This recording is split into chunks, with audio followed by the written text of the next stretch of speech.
Hello, it's Nikki. How are you doing? Welcome to today's favourite, which is my Fitbit that I wear all of the time. So this Fitbit was gifted to me, not by the brand. I am available, but by my partner. It was a Christmas present in December 2020, and I absolutely love it.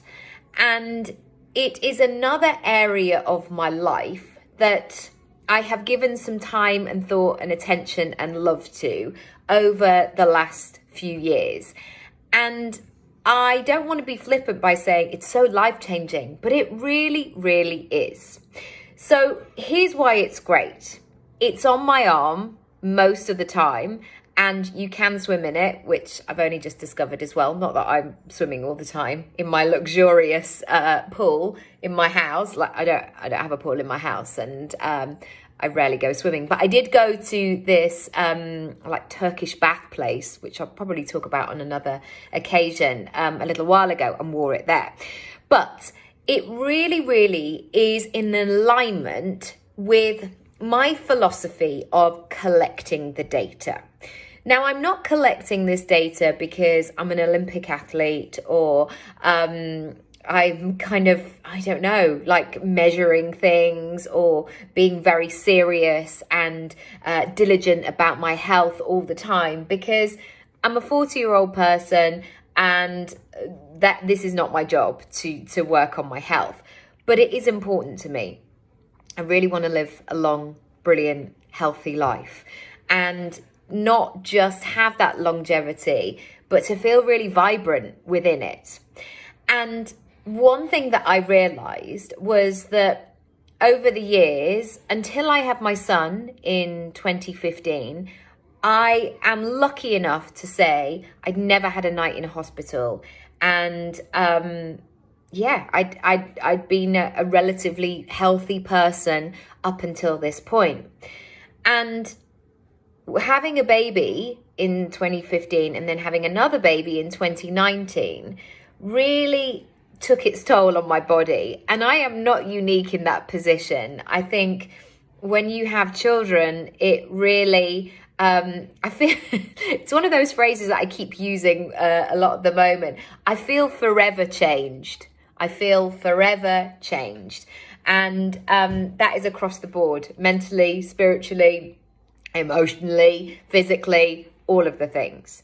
So having a Fitbit really helped me to understand what was going on. And I think it can be really easy, and I'm going to say for me, because I don't know if this is the case for you, and I'm going to take full ownership of it. It can be really easy for me to, I was going to say lie to myself, which seems extreme, to bend the truth or to see the version of the truth that I wanted to see. So when I first started wearing it, I was like, oh yeah, I'm running around with the children all the time. I'm here, there and everywhere. I'm so busy. Like I would tell myself these stories. But when I looked on my Fitbit, unless I did some exercise that day, I wasn't getting my 10,000 steps and I wasn't raising my heartbeat. I definitely wasn't sleeping well, and I wasn't drinking much water. And this Fitbit has really been, and I'm talking about it now, not in January 2021, because I've had 19, 20 months of it, of really seeing how it has changed my life. So the things that I track my steps and really try and look at it actually over the week, even though I know that you should have a daily thing. But sometimes I'll have like 9,504 steps or something. And I'm like, I've got to go to bed. And, you know, there have been the odd times where I've kind of wandered around my house to the point where Matt's been like, what are you doing? I'm like, I'm just trying to get to my 10,000 steps. But generally, I hit that 10,000 and beyond now. I also track my heart rate. So am I actually getting that cardiovascular?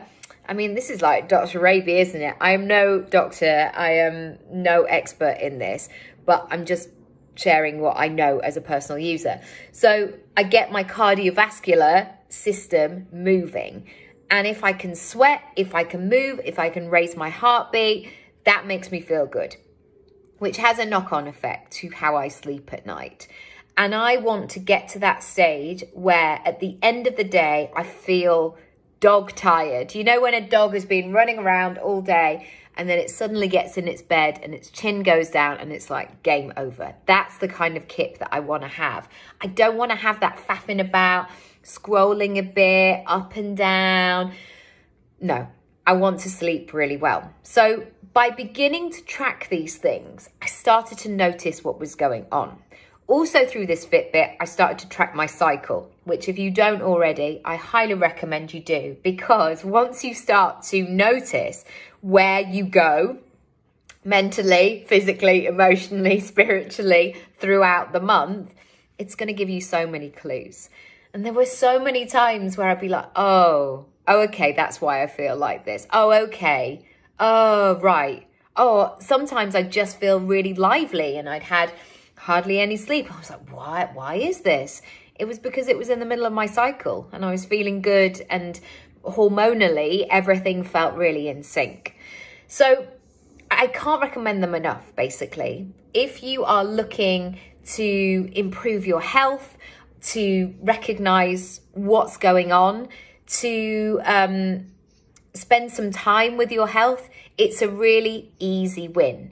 And bizarrely, it's quite a motivating thing because you start to move if you can set notifications, basically. So if you're not moving for a couple of hours, it will tell you and it will encourage you to, shift it. So shift your ass. That's it. That's all I have to say today. Fitbit, love it. I have the Charge 4.